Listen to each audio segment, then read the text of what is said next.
And they've released these like crazy like versions of like deluxe like 10 LP. I don't know if they're 10, but they're like 4 LP box sets of just Yankee Hotel Foxtrot with like every demo they ever recorded. I mean, that was the Pavement treatment when they were releasing the those double were albums. That was half the reason I got into Pavement, is because I was like, look at these CDs, man. Those are coming out when we worked at Best Buy. Those are awesome. Yes, those are like some of the few that's CDs why I gave it a shot too. Some of the few CDs I'm like mad I got rid of, just because they were such cool packaging. I don't even like the music that much, and they're just so cool. Yeah, once you're 30 tracks into a Pavement album, though, you're kind of... Oh, it's just pure garbage. Yeah. It's really like... It would be like, listen, if we released all of like our phone demos of every boss idea we ever had, like it's borderline. Yeah, it's like not much better than garbage. That. Yeah, it's not better than that. Actually, there's a reason why we never released them. It's because they are nonsense. Yeah, these are just to like so we don't forget. This is not meant to be like preserved and shared with the public.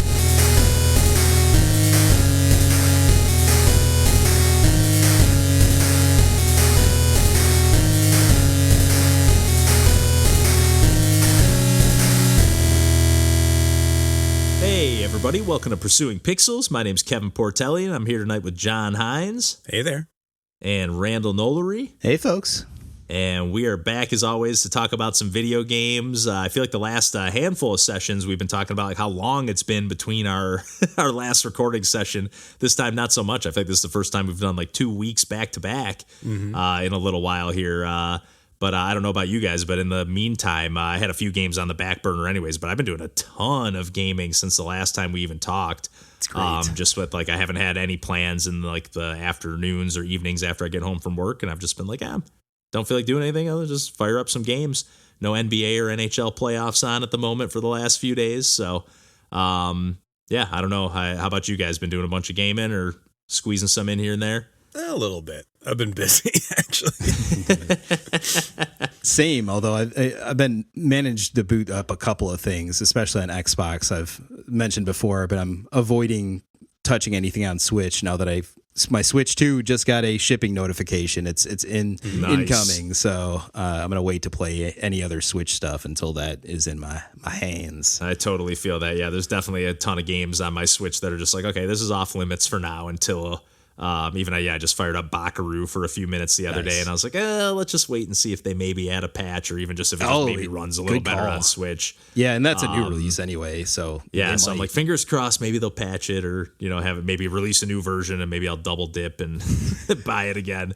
But I guess speaking of you talking about your Xbox a little bit, Randall, I'm guessing this is where you've been playing the game that you've been diving into lately.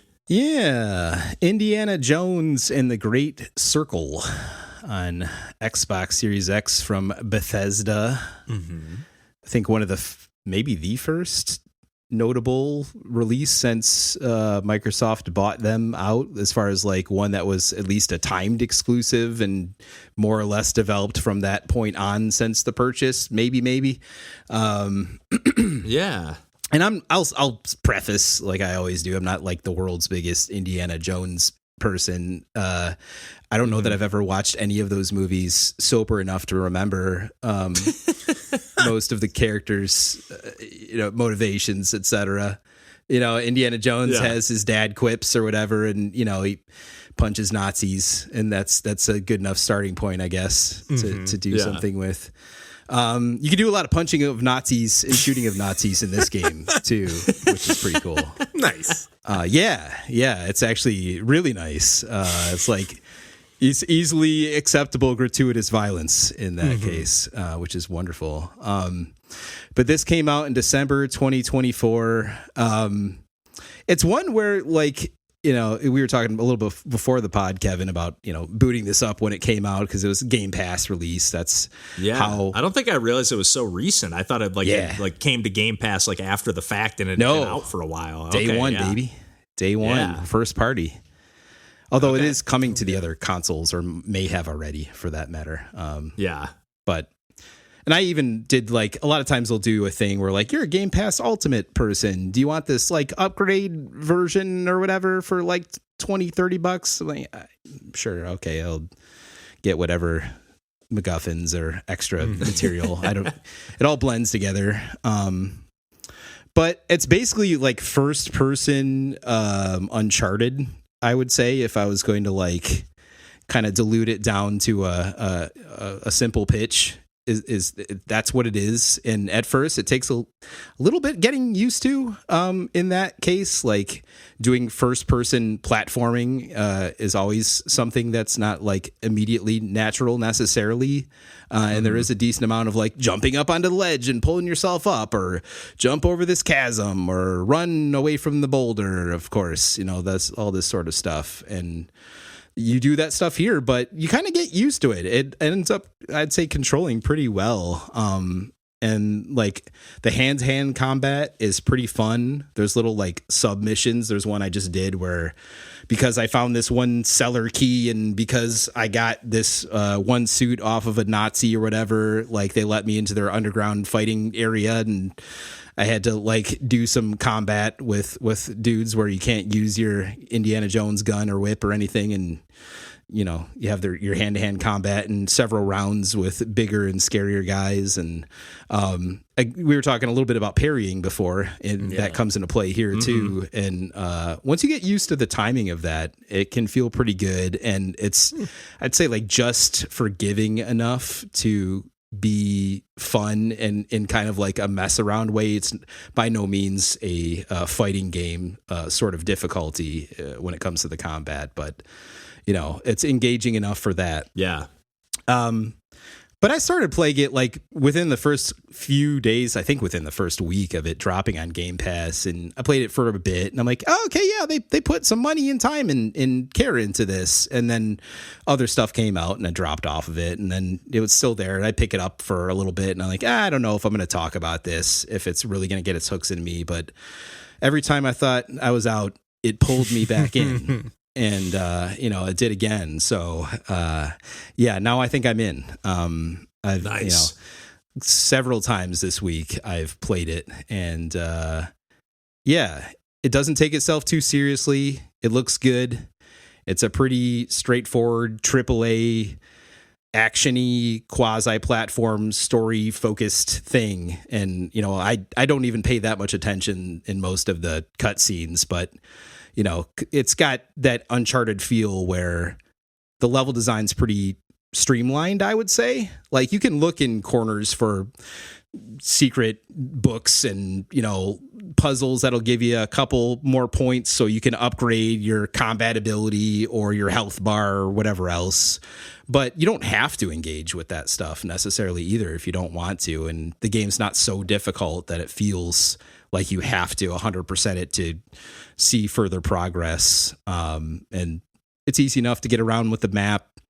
Once I got used to the verticality of a lot of levels, that became a lot more intuitive for getting around, I would say, I think that might have been what kept me from getting momentum a lot at first too, is I'm like, I'm getting lost. Where the heck am I supposed to go next? It wants me to go here, but like, I don't see here. I'm like, I needed to like go up to this ledge, and then there was an open window, and then I can like, I had this one key to unlock the door. And then, you're kind of doing those things. Right. So yeah, I'm kind of into it. Nice. Is it actually, you said levels, is it level based, or is it like where you're in a world and you're going into like different chunks and it's all connected kind of thing? Interconnected world chunks, I would say, is more the thing here. Are they like Hitman-esque levels, like the way you're describing, like the interconnectedness and like, you have a key that will unlock one section or whatnot?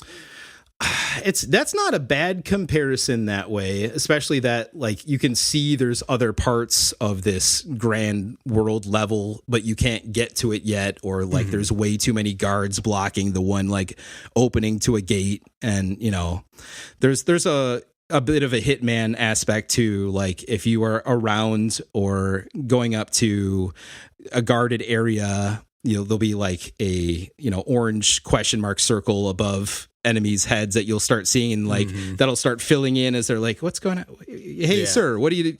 And then they'll start tracking you down and stuff like that. And you got to figure out what you're going to do about that. And oops, I had my Indiana Jones costume on instead of my priest costume on or whatever. Yep. And I'm in old Spain or whatever. So they, They thought that was weird, that I was in a place I wasn't supposed to be, and here come the Right. dogs or whatever.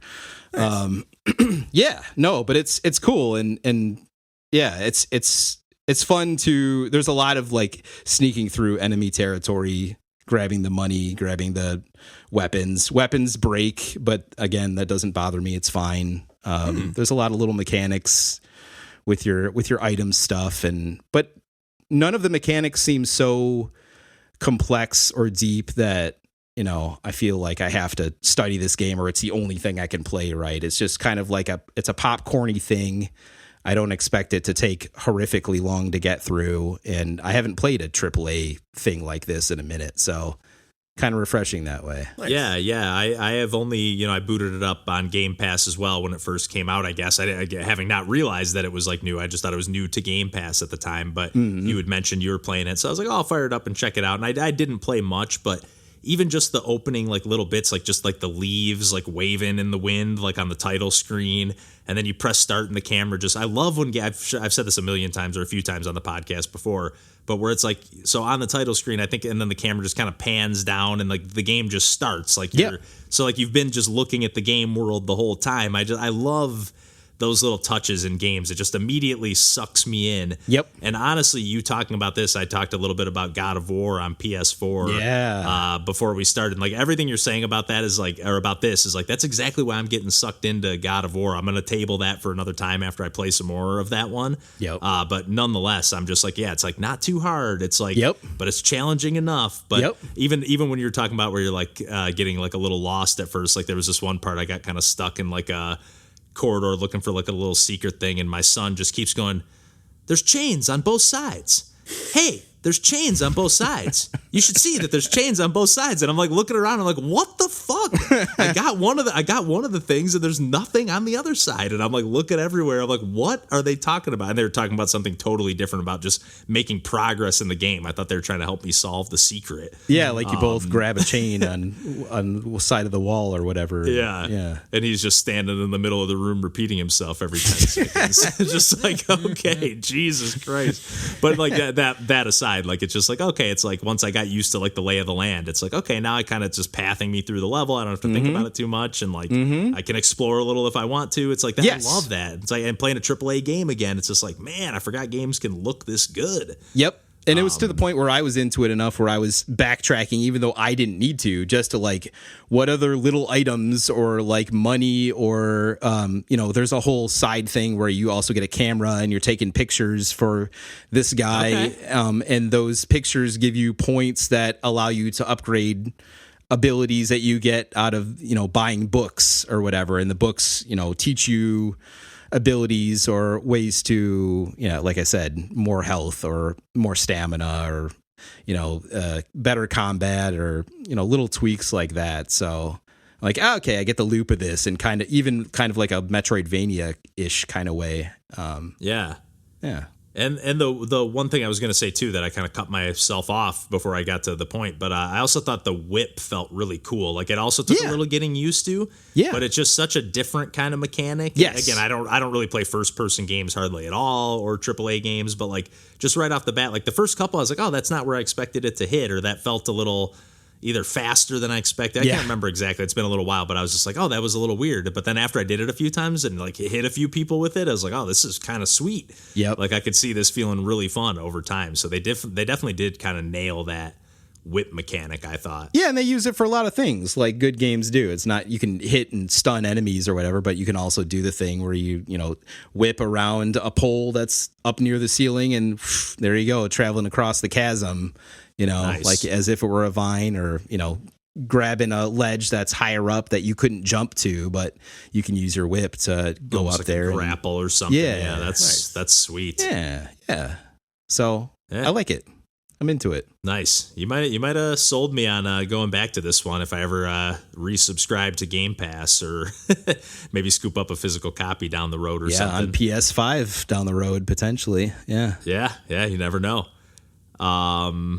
But if you're good there, Randall, I think we can kick it over to John, who's been playing the newest game out of all of us, and one that you're half tempted. I'm half tempted to pick this one up myself as well. Well, let me dissuade you from that by describing everything that you don't like about games. But I am playing Fantasy Life I, The Girl Who Steals Time, my long-awaited sequel to the Fantasy Life, I guess, series at this point. Long-awaited.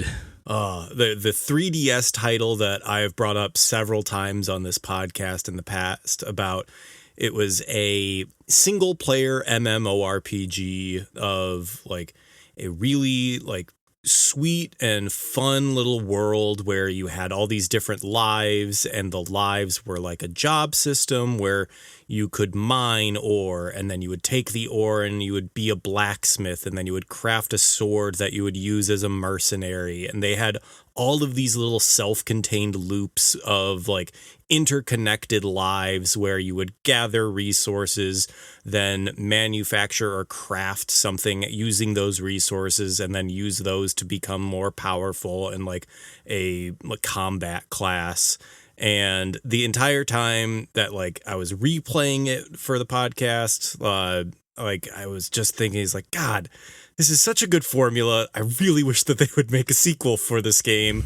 And then years later, they inexplicably did, because Level 5 has had this game like in and out of like development crises. Yeah. And it was delayed at certain points. It was like Level 5 has abandoned some games over time. Yeah, I remember at one point you like brought up like speculating that like, or people were speculating like, hey, I think this game has just kind of like softly been canceled. Yeah. And like I didn't look into a lot of stuff about it because I didn't want my heart broken, I think. But I picked it up on Steam instead of getting it on any Nintendo platform, just because I've mostly been playing stuff on Steam. And I had also been burned on the eShop before because I wasn't able to get the 3DS DLC before that eShop shut down.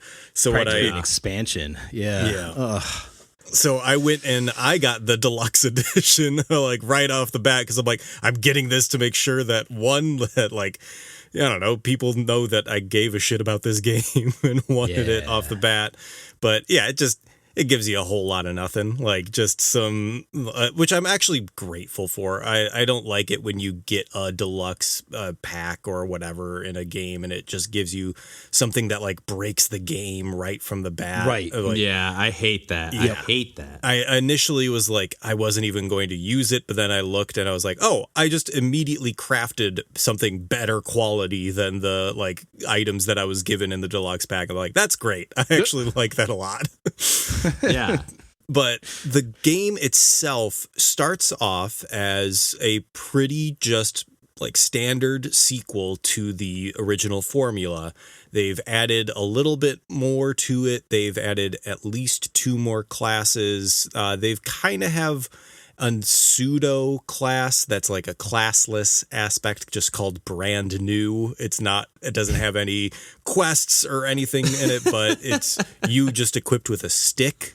And I'm at the point where I'm like leveling that life up just because I was like, I don't know, is there anything here? I have no idea. We'll see.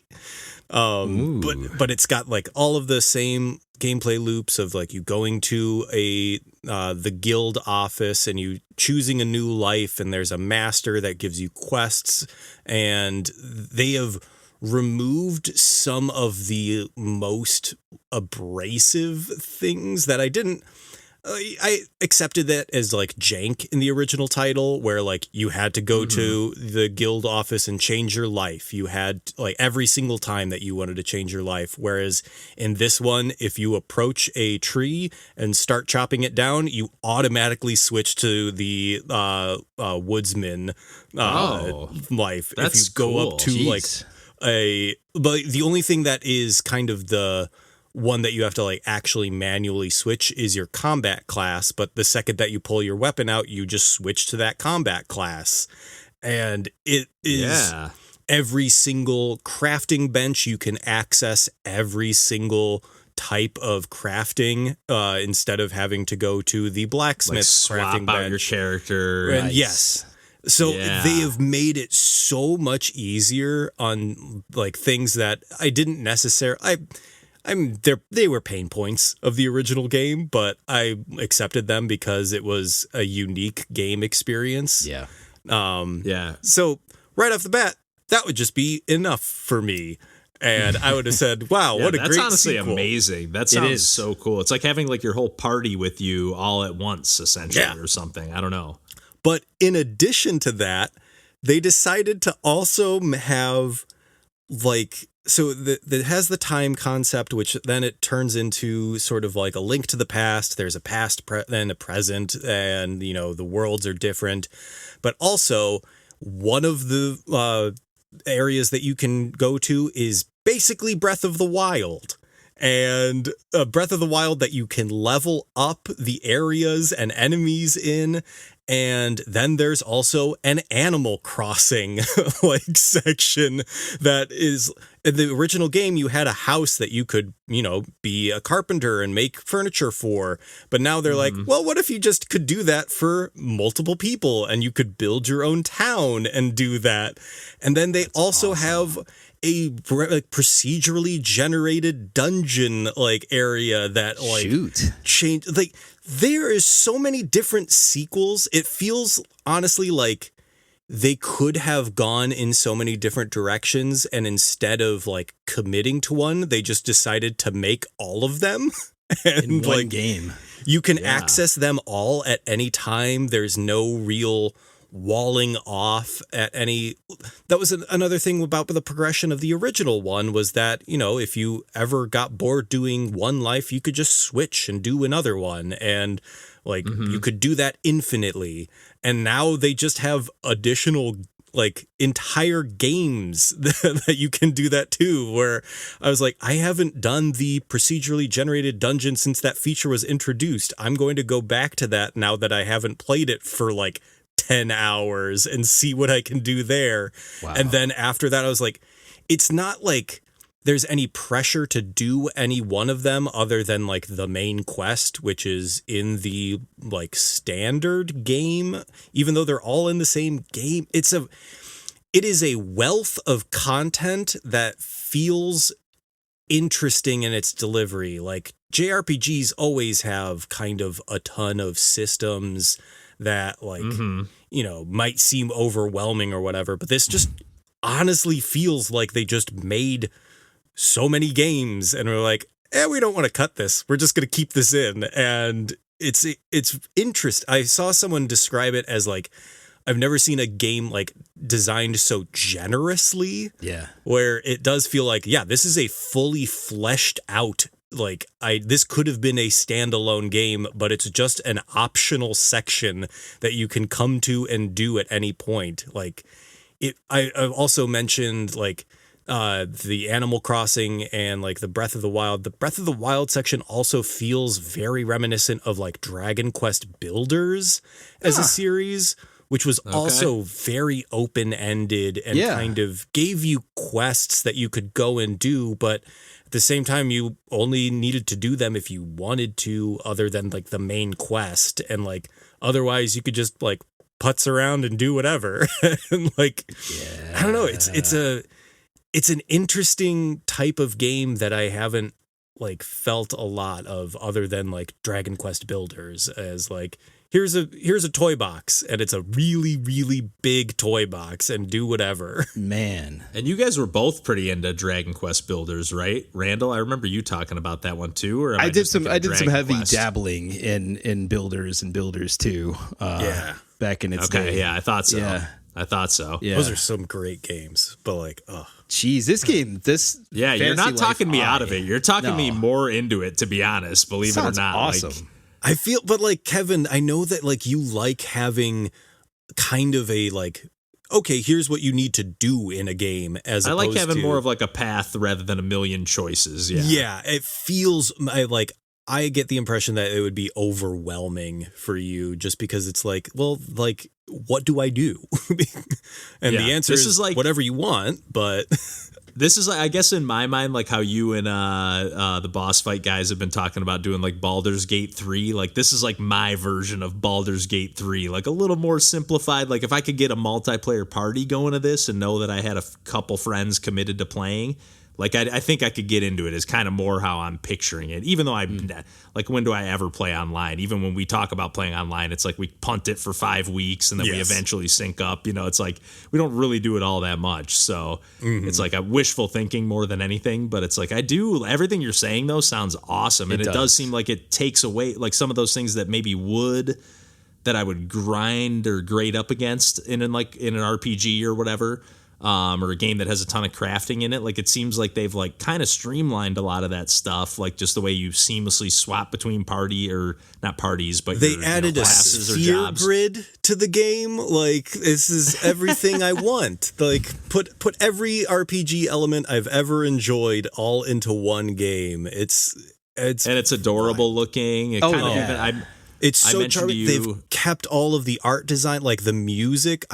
That's the other thing, is that I'm not sure if they've redone the music or if they're just using the lossless versions of the files that they may have originally used. Nice. But everything's just so crystal clear, but sounds exactly the same. All of the enemies look exactly the same, just like so much more clearer than you could see on a 3DS screen. Like everything just looks like a better version of the original. And like, that's honestly all I wanted. And then it gave me so much more. That sounds fantastic. And I'm assuming too, with like the flipping between classes, that you keep your progression in the classes, right? Like, so when you flip back to being whatever, a guy that makes different furniture or whatever else, like you can continue on from that point.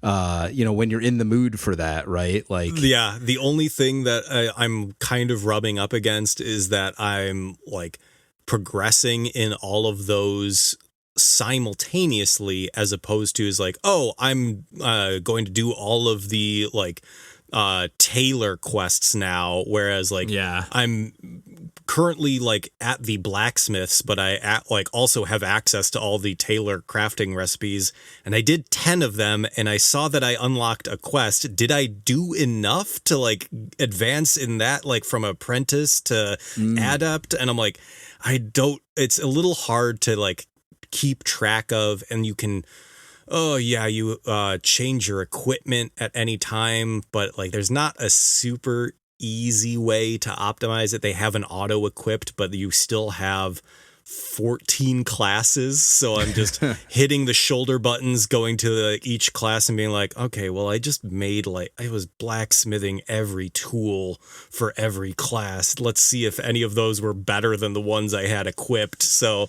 there's still like some of the like idiosyncrasies that were like kind of present in the first one, but largely it is just such an easy game to slip in and just go in and was like, I'm going to fish for now. Like, I'm just going to go to this place and like catch as many fish as I can and then mine as much as I can. And I'm done for today, and then put it away. Yeah. It sounds like such a beautiful, like pick up and play portable experience. Yeah. Like it's screaming Switch 2 to me now. I think I'm going to grab it on that. Yeah. I think that's, cause that's all I would do on the 3DS. And I think I'm mostly doing it on Steam Deck, which is also the same difference. Yeah. Mm-hmm. And between playing it on either that or Switch right now, that'd probably be the desired platform until the Switch 2 version, at least. So, but nonetheless, I don't know. I'm still like kind of on the fence because it does look like a fun multiplayer game, if nothing else. It's cute as hell, and you can play it is for adorable, 200 hours or whatever. Like the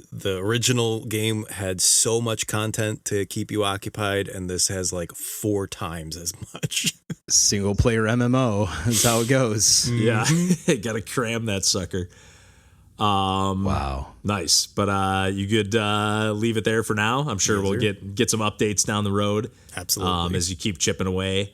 But yeah, I guess on to what I've been playing lately, and I guess I haven't actually played this since we last recorded, but I got in some good time and I kind of tabled it for whatever reason. I think because we were planning on doing a double episode last time we had our technical difficulties. But I can't remember what initially inspired me to go and play Star Fox 64. I think partially was just the fact that I had picked up some recent 3DS games that I think I mentioned on you also played various Zero. Save for the Cast. Oh yeah, that's what it was. Yeah, Star Fox Zero on the Wii U, and then I picked up a few 3DS games, and when I like popped them in to like make sure they worked, I was like, oh yeah, I kind of forgot about that Star Fox 64 3D remake. So I was like, you know what, I'm gonna pop that in and give it a try. And it got me thinking. I think I mentioned in the Discord to you guys, or maybe even just talking, that I've never even beaten Star Fox 64, like never played all the way through that game. And then even after I did play it all the way through on the 3DS here.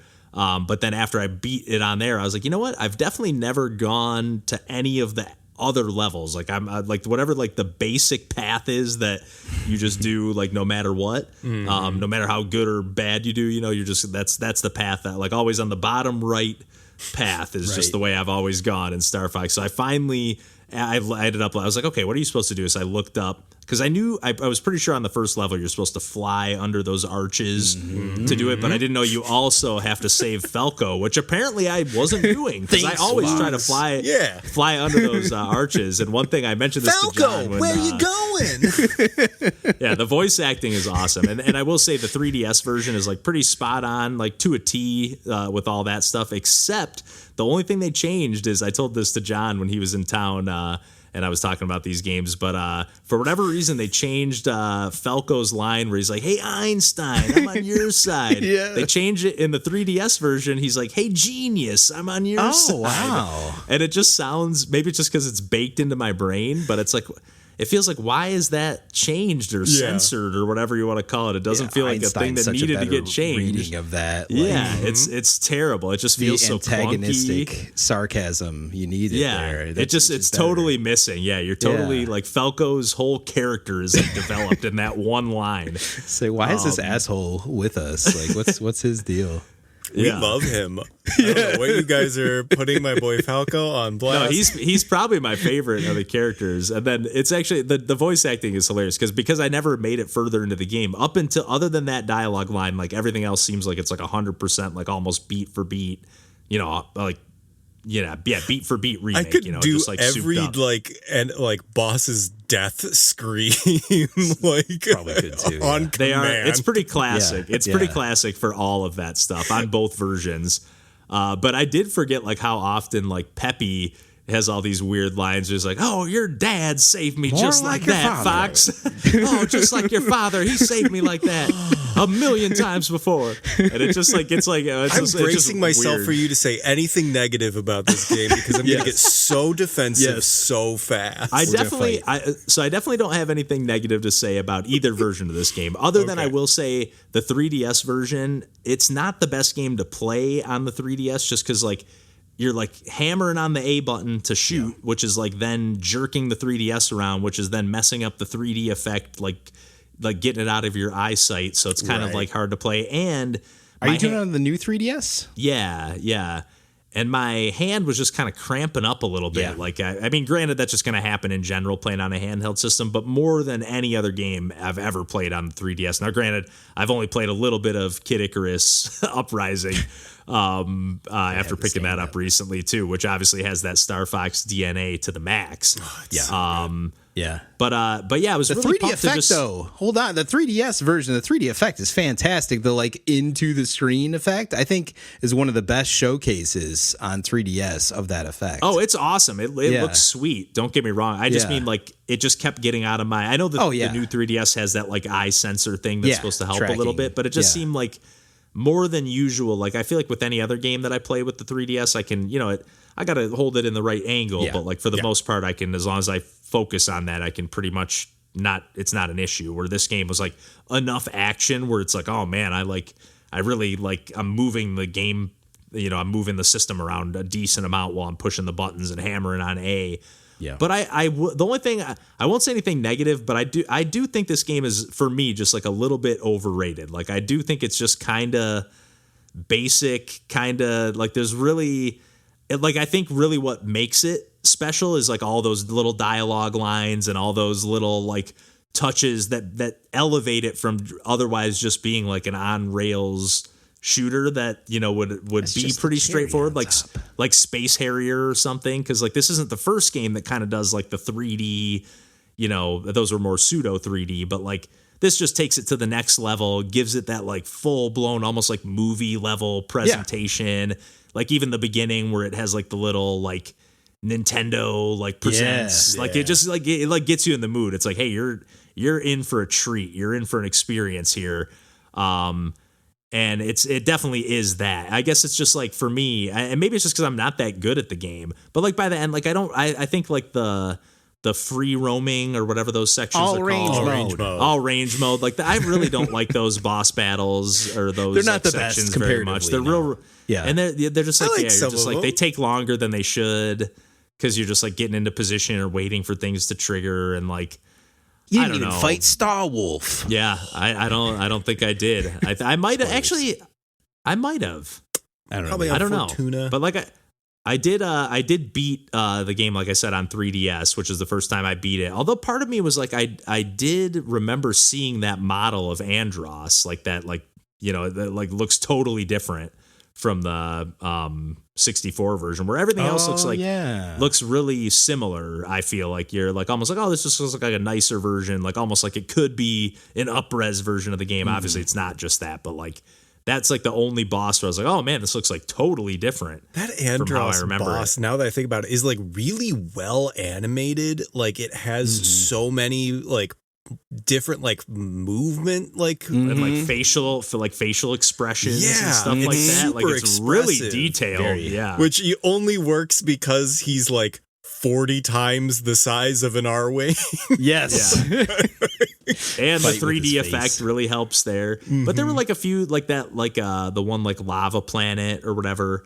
Like I actually thought that looked better on the 64 than it did on the 3DS. I don't know why, but that lava effect just really didn't work for me on the Interesting. even when you got to like the boss at the end of the stage, that was like about as far as I played. I didn't beat the 64 version. I was just playing it on the Switch. But I played through it like just to compare and contrast. And I prefer the 64 version to it big time. It feels a little faster, a little, and it might just be like that there isn't that like 3D like filter haze between like your eyes and the game that makes it feel faster, because it does feel like it's like really like a beat for beat remake, like I said, like almost to a T. But at the same time, like I definitely like both these games a lot, but I'm a little bit like I'm always like coming to them thinking like, what am I missing? Kind of like I feel about the like Super Metroid or something. Like I'm like, this is great, but like love the mood, love a lot about it, but it's like, what am I missing that I don't love this game? There's like everybody else definitely does. nostalgia and the fact that like I played this game like so many times through. Like I filled out that like high score list with every run that I did, and like figured out I was trying to get the mission accomplished on every stage as opposed to a mission complete. Absolutely. And then on top of that, getting the medals on every stage, which you have to have like an absurd amount of kills on some of them. Yeah, it's hard to get some of those challenges because, like, at first I looked up, okay, you just got to save Falco and fly under the arches, no problem. And then some of them are like, you got to get 100 kills on this stage, and I'm like, man, I'm at like 70. Like, I have no chance. Yeah, you know, it was a good replayable game that like had a bunch of like really good level design that like you would like with the two different paths on a lot of them. Some of them were just, you know, beating it better, but like, yeah, I remember you were, when I was at your place, Kevin, you were doing, I think Katina, where it's like just the Independence Day like stage, but they've devoted all of the processing power to having like 100 ships on screen, so the stage is literally just a pyramid and a flat stage. So it's like, ooh, actually, some of this they could have. Yeah, and it's like back to all range mode too. It's like, okay, now we're just like sitting here and like flying in circles until these hatches open up, and then just shooting the underside of this UFO. It's like, you do your maneuvers. This is not, like a not terrible. every level is a winner, but the on rails levels though are definitely almost all winners. I didn't love the tank level at the end. Landmaster.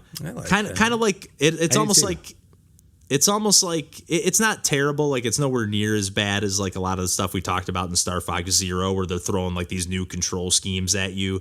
And to be fair, I'm playing it on the Switch, where like the Z and the R and the L, like it doesn't feel quite as intuitive. Like I don't have it's actually making me want to get this and a few other games, like controller. Booting up, I played a little bit of Sin and Feels Punishment so as good well on that. to just keep it in that vein and of the on-rail shooters, and I was like, man, this really makes me want to play some of these games, even just some of the platformers and stuff. Like I just want that big plunky joystick, and I just want those buttons and the C buttons. Like it's essentially a 6-button controller. Yes. It doesn't really get used that much in that regard.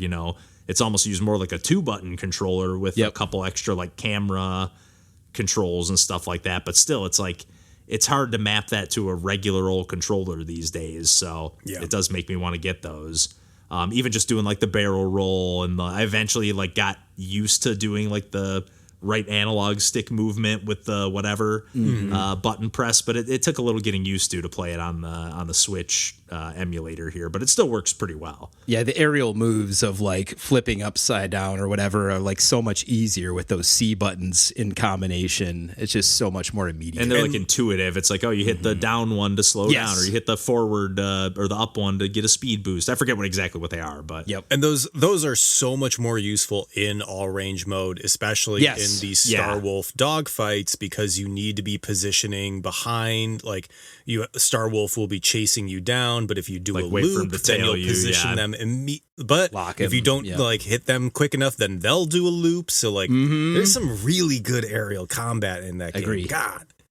No, that's a good point. Yeah, because I liked, all range is not as good as just the rails, but yeah, there's some all range fights, and that reminds me of those. Yeah, the Star Wolf fights are pretty good that way for really Especially forcing you to use all the mechanics. If you're doing the like hardest path, then you're fighting like the super Star Wolf, and like that's a brutal fight. If I remember. Is. Yeah, I think I was only able to. I think I might have triggered one more alternate path, or either that, or I just saw one extra stage that I never saw before because I like already started that first alternate path.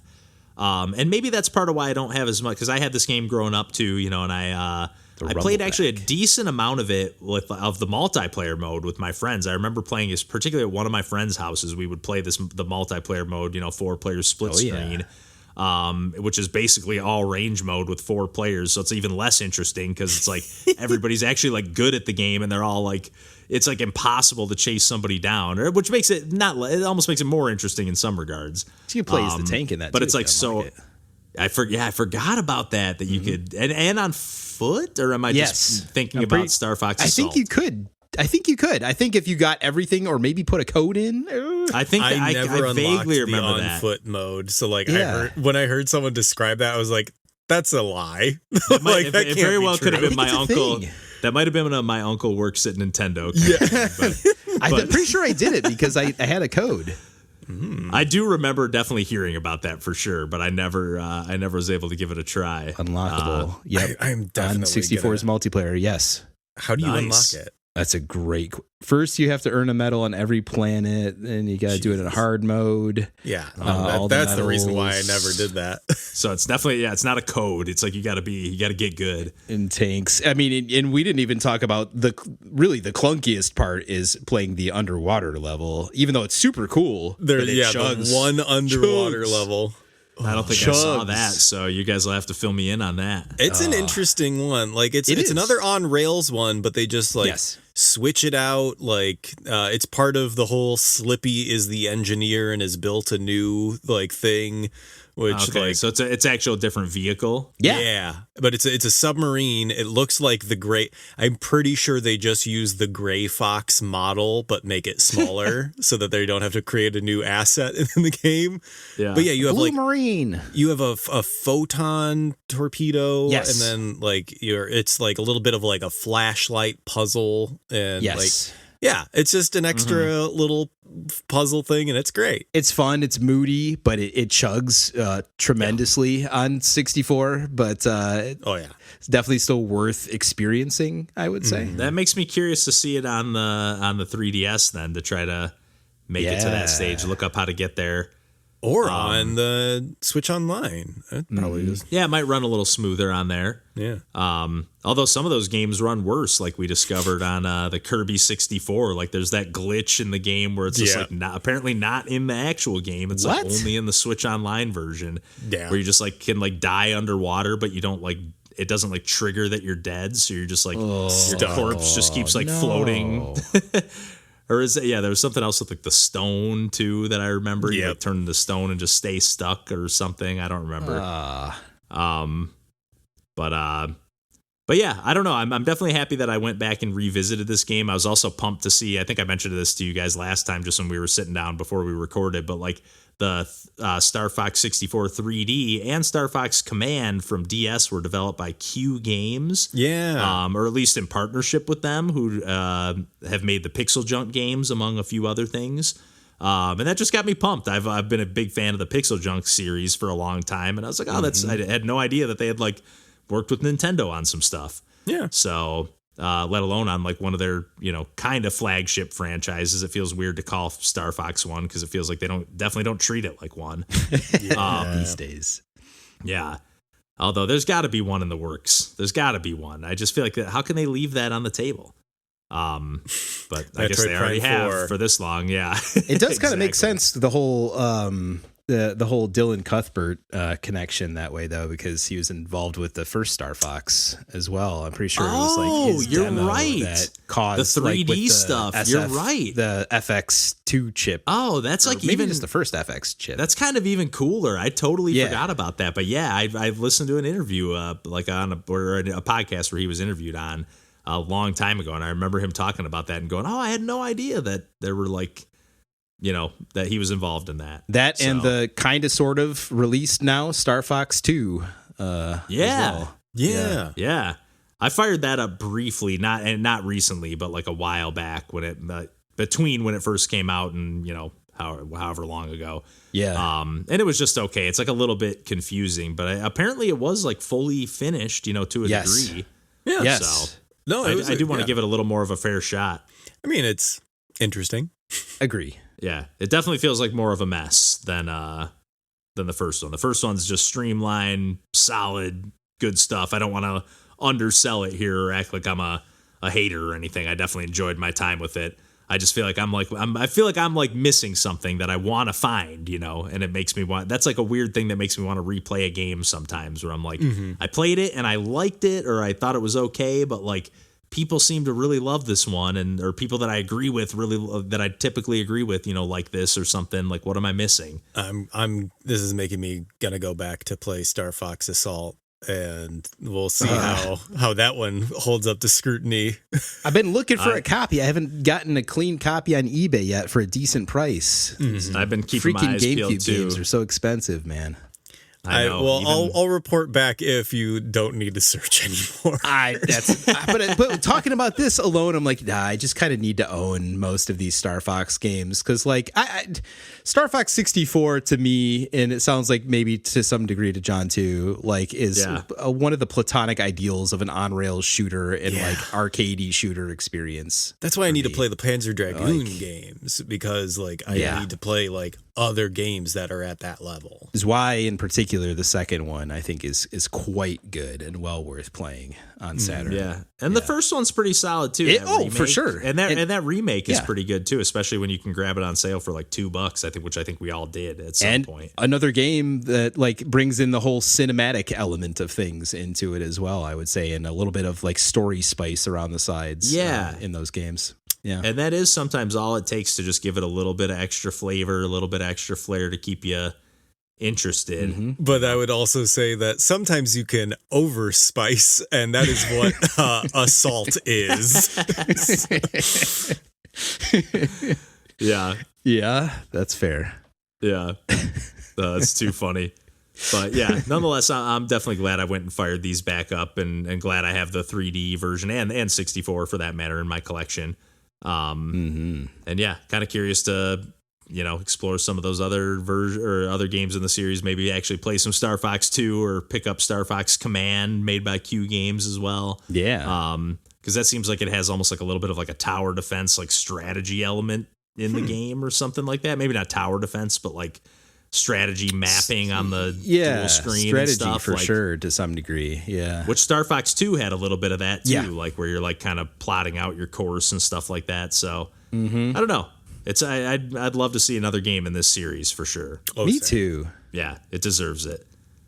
But yeah, I think I've done enough gabbing about those for tonight. Anything else you guys want to talk about before we wrap things up for the evening? No, sir. I don't think so. Perfect. All right. Well, yeah, as always, you can find us on the internet at pursuingpixels.com and pretty much everywhere else. Just look up Pursuing Pixels. And yeah, until next week, we'll catch you then and take care. Bye. Bye-bye. It's a high price, but it's worth it. Good luck.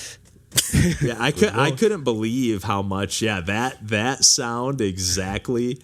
I say that It's all like the baked. time. Me too. And it's like that game's not even like. And I for whatever reason I always say gridlock. Even Same. though I know they're saying yeah. good luck, gridlock. I say Gridlock. Grimlock. Grimlock. It's so good. All the little like, even just the way their heads like just go. Like, just like bob up and down like they're like about to snap their jaws. It's Muppet like it's style. it's awesome.